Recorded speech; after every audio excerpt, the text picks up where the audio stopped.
समं सर्वेषु भूतेषु तिष्ठन्तं परमेश्वरं विनस्तस्यो अविनश्यन्तं यः पश्यति स पश्यति। भगवान श्री कृष्ण अर्जुन को कहते हैं कि हे अर्जुन, जो परमात्मा को समस्त शरीरों में आत्मा के साथ देखता है और जो यह समझता है कि इस नश्वर शरीर के भीतर न तो आत्मा न ही परमात्मा कभी भी विनष्ट होता है, वही वास्तव में दिखता है।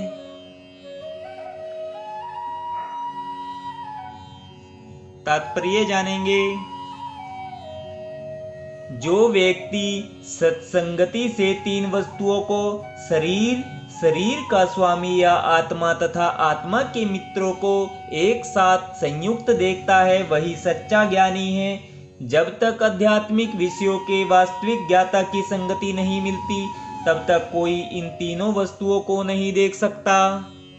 जिन लोगों की ऐसी संगति नहीं होती वे अज्ञानी हैं और वे केवल शरीर को देखते हैं, और जब यह शरीर विनष्ट हो जाता है तो समझते हैं कि सब कुछ नष्ट हो गया, लेकिन वास्तविकता यह नहीं है। शरीर के विनष्ट होने पर आत्मा तथा परमात्मा का अस्तित्व बना रहता है और वे अनेक विविध चर तथा अचर रूपों में सदैव जाते रहते हैं। कभी कभी संस्कृत शब्द परमेश्वर का अनुवाद जीवात्मा के रूप में किया जाता है,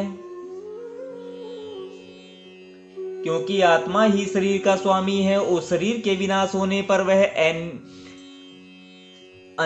अन्यत्र देहांतरण कर जाता है।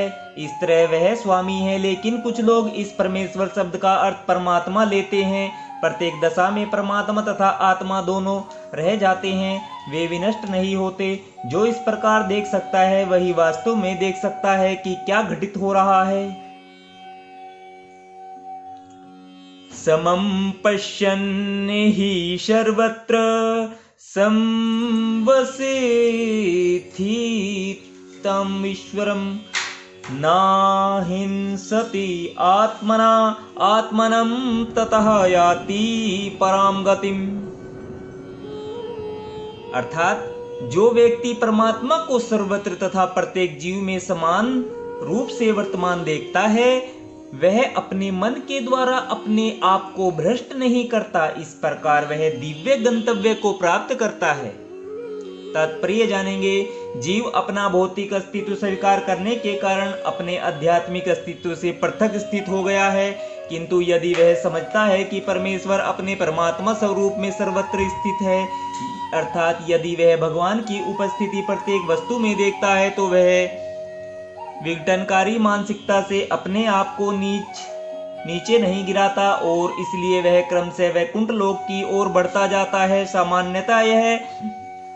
सामान्यतः मन इंद्रिय तृप्तिकारी कार्यों में लीन रहता है, लेकिन जब वही मन परमात्मा की ओर उन्मुख होता है तो मनुष्य आध्यात्मिक ज्ञान में आगे बढ़ जाता है।